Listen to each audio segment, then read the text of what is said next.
It's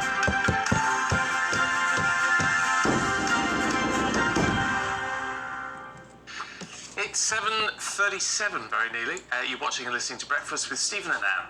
Shall we have a look at today's front pages for you? And we'll start with The Times, which says that Kwasi Kwarteng, the Chancellor, is preparing to announce £50 billion worth of tax cuts to stimulate economic growth. The Guardian leads with the Bank of England's warning that the UK is in a recession and interest rates may need to go up even more.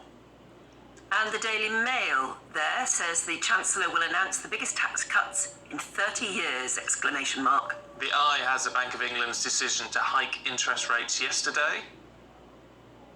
And the Daily Express says Britain will see the biggest tax cuts in decades, announced this week. The Telegraph says the Chancellor has told the Bank of England to take forceful action to help households. And the Mirror leads with the growing death toll from knife crime. Oh, that in itself is terrible, isn't it?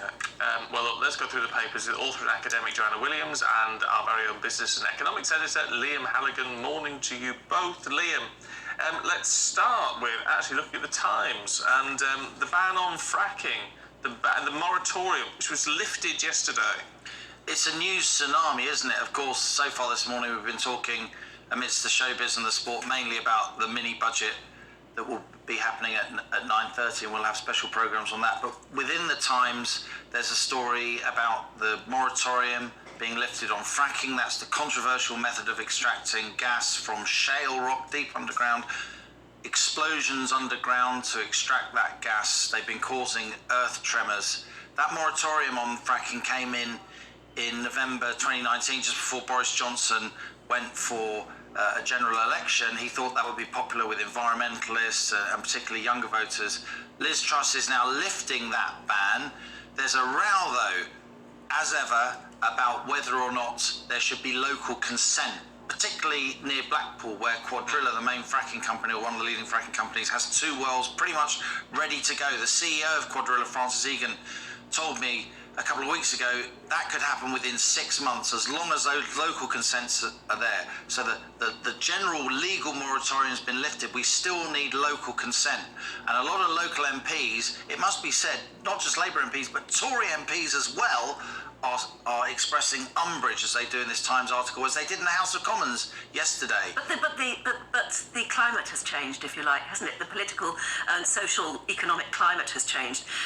When back in 2019, we weren't thinking we would be so direly in need of power. Back in 2019, and it was only nerds like me that talked about energy security, right? Yeah. Now it is literally talked about in pubs, clubs, hairdressers, shops across So the question is, your man in the pub tonight, does he think differently, he or she think differently about whether he would vote for or against fracking now that we're all facing power insecurity? Undoubtedly. I mean, look, Liz Truss is not scrapping but suspending those renewable energy levies on household fuel bills. I would say this time last year, a lot of people would have said that's silly. We should pay a little bit more on our fuel bills in order to get the renewable energy industry going. Today, I think that view has changed, at least for now, as we get through this crisis.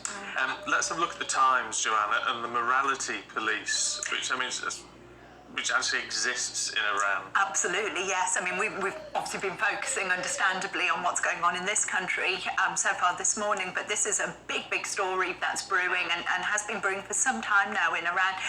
It all started a couple of weeks ago with a woman, Mahsa Amini, who was arrested by the morality police because she wasn't wearing a veil, she wasn't wearing a hijab. Well, she wasn't wearing it properly. When she wasn't wearing her trousers properly, they said, and certainly not the veil.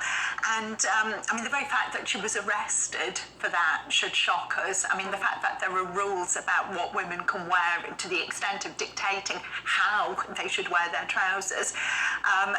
Sadly, tragically, I mean, this woman then died, and the rumours are that she was beaten and in the back of a police van, taken to hospital in a coma, died days later. Her family say that she was a perfectly healthy young woman before before going into hospital. Anyway, the big news is that this has now prompted angry protests, which are spreading throughout the whole of Iran. And brave women. I think we throw the word bravery around so liberally. It's courage that nowadays. we've never had to come to terms with. Exactly. I mean, they are very seriously risking their lives. 6 people have died in these protests. The police just opened fire on protesters. I mean, they are walking about some of these protesters without their heads covered at all. Exactly. There've been impromptu fires started in the streets, women burning their headscarves. I mean, I think the onus is on us in the UK. Obviously, there's not much we can do, but at least to be talking about this, to be saying Mahsa Amini's name, to be showing some solidarity. I mean, if you think after George Floyd and the wave of protests that there were in the UK and throughout the whole world to protest about what happened, that police killing, whereas the danger is we've got another police killing in a foreign country of an innocent, unarmed woman, and kind of the world falls silent, and that Don't you think it's because you just get this feeling that Iran wouldn't take any notice of anything we did anyway? It was a bit different with George Floyd. America at least did take some notice, but you just think, would we get through to anyone in Iran at all? I was once skiing in Iran. Really? Seriously, they have very good powder ski resorts. I was skiing in Iran with some young Iranian friends. Well, not so young, they're roughly my age. And we were pretty much in the middle of nowhere, and a couple of the women had taken off their headscarves, their hijabs and so on, because they were skiing. And 2 guys literally skied up to them from the thought police, if you like, and told them that they were dressed immodestly. Absolutely incredible, in the middle of pretty much nowhere while we were skiing. But I have to say, an incredible country, and it's amazing to think in the 50s, 60s and 70s, before the Iranian Revolution in the late 70s, which we remember well, of course, and this was a very sort of liberal country by the standards of the region. And it's still a country where there's tremendous amount of female education, for instance. Beautiful country with incredible engineers, an incredible culture. Yeah. It should be one of the most important investment destinations in the world, and yet it's isolated from the global And here we are economy. in 2020. Is it 2? 2. Oh gosh. We're having one of those moments, aren't we? That's weird. But here we are in 2022, and a woman can get arrested and possibly killed because she's not wearing her clothing properly. This is just unbelievable. To The Guardian, Liam, looking at the Chancellor's approach causing alarm for some. Yeah, Larry Elliott, economics editor of The Guardian, very respected journalist. He's gone on that Bank of England warning yesterday that the economy is in recession. That's not, it's 2 successive quarters of negative growth.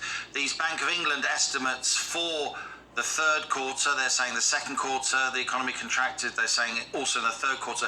They're not official estimates. We've got to wait for the Office for National Statistics to come up with those, but still, the economy is slowing. Some people would say, all the more reason to cut taxes. Other people would say, but that means our national accounts there's lots of red ink. That means we shouldn't be cutting taxes. Discuss. That's what we're going to be discussing for the rest of today, and indeed for the next few years. I'll tell you what, Liam, here's one for you then. Go on then. Peter Jeffries has been in touch. Morning to you, Peter. It says, can Liam explain this? We know that currently inflation is supply-led, not consumer-led. Higher interest rates will increase costs for businesses who will pass that cost on to other businesses and consumers. That forces prices up and puts the economy further into recession, opposite of what the government wants to achieve. So Peter says, I don't get Bank of England policy. I picked out Peter's email too, sent to us from the Isle of Wight. It's a really good question, because inflation at the moment is mostly about supply chain issues. The fact that firms' costs are going up, the cost of transport are going up, the cost of all kinds of inputs are going up, not least because the global economy is still recovering from lockdown. So how can high interest rates bear down on prices? It's a very, very good question, because inflation is to some degree supply-led. On the other hand, if you raise interest rates, you contract or at least push down on the amount of credit that is created, the amount of borrowing that's created. So that does push down on the demand side. And also, crucially, I'd say to Peter, it's about the exchange rate. If we didn't raise interest rates at a time when the rest of the world was raising interest rates, not least the US Federal Reserve, which has been raising very, very aggressively. They've done 2 successive 75 basis point increases. We just did a 50 basis point increase yesterday. Then the pound would slip a lot more against major currencies. What does that mean? That means when we import stuff, and we import a lot of stuff in the UK, those imports get more expensive, and you then get inflation, as we say in economics, through the exchange rate channel. That means a lower pound pushes up inflation, not least because we import lots of fuel, which is priced in dollars. So that's the answer, I'd say, to Peter. When you raise interest rates, you do push down on demand, you do push down on the amount of borrowing created, you do push down on the amount of credit that banks create, and also you keep the exchange rate relatively firm. But he's completely right. This is a major conundrum for the Bank of England because so much of the inflation is supply inflation through higher import costs, through higher freight costs, and so on.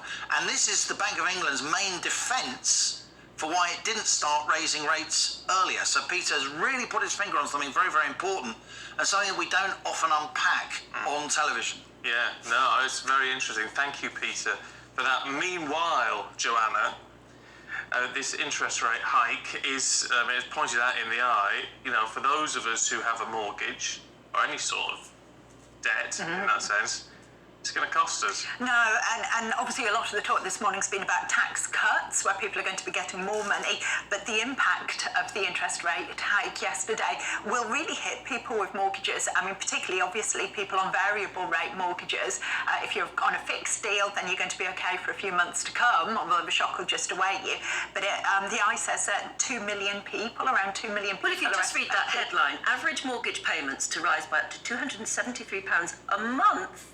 When anyone I know, particularly younger people who are managing a mortgage, every pound counts at the end of every month. To suddenly find you're expected to pay £273 more is bewildering, doesn't it? And the problem is we've had these low interest rates for such a long time. I think people have got very, very used to it. And I think if you go back kind of 20, 25 years, people were more used to the fact that interest rates were high. But I guess at that point, house prices and the size of the mortgage was probably lower. The worry is that people have taken out large mortgages on the assumption that interest rates will stay relatively low, and are now going to be massively hit by this. 2 quick points on this, because this is what people really care about. They care about the big picture discussion and they care about, the personalities in politics, but this stuff is what they really care about. So Joanna's completely right, of course. A whole generation are used to these very low interest rates. And even though interest rates now at 2.25%, they're still historically very, very low, the proportionate increase is absolutely massive. Interest rates were 0.1% a year or so ago in the aftermath of lockdown. Now they're much, much higher. The other thing is that even though those high mortgage payments are higher, the world has changed. There are now more homes in the UK owned outright without a mortgage than are owned with a mortgage. Is that a fact? Which is kind of bad, because people buying houses with mortgages, that's what social mobility and progressiveness in this country is all about. And of the 11 million mortgages in the UK, that's only around a third of households have a mortgage, or just under a third. Of the 11 million mortgages, only 2.2 million are on variable rates. Only 2.2 million will be immediately affected by this Bank of England change. Now, having said that, of the 8.8 million which are fixed, some of those fixes are only a year or 2 years, so they will expire. And those people, often young families, as you say, and struggling to make ends meet, struggling to get themselves a decent property to build a home life in. Are we going to see repossessions like we did in previous? I wouldn't want to be alarmist, but I do think when you do have a generation, as Joanna has rightly said, who are only used to low interest rates, and then there's a big proportionate increase in interest rates, some people will have stretched themselves too far, and as these interest rate increases bite on companies, there will be more people unemployed. Just briefly, because we're almost out of time, but surely people were told in the wake of the subprime mortgage crisis, people should have known not to, at least I don't mean there's not a criticism of the borrowers, but they should have been advised, shouldn't they, not to overextend themselves. Even the whole of human existence is all about hope over experience, right? And what are you meant to do? Look, you go to work, the two parents, you want to have kids and get a decent house, if you have to borrow lots of money to do what would be completely normal for the previous generation, you are going to do it. And this is the issue. We just got to build a lot more homes, and then we would have far, far more affordable housing. That's a tough one all round. Look, we do need to leave it there, but you're going to be back in the next hour, so look forward to that. Do get in touch with us, please, with your views on this. If you're particularly badly affected, or you're thinking, what on earth are we going to do? Just following that very discussion, one of my sons was just beaten out of an offer for a house, and he'll be glad today. At the moment, hearing that, he'll be glad that they've given up for the moment, looking for a house, and they'll be glad. And I think that's so upsetting, isn't it?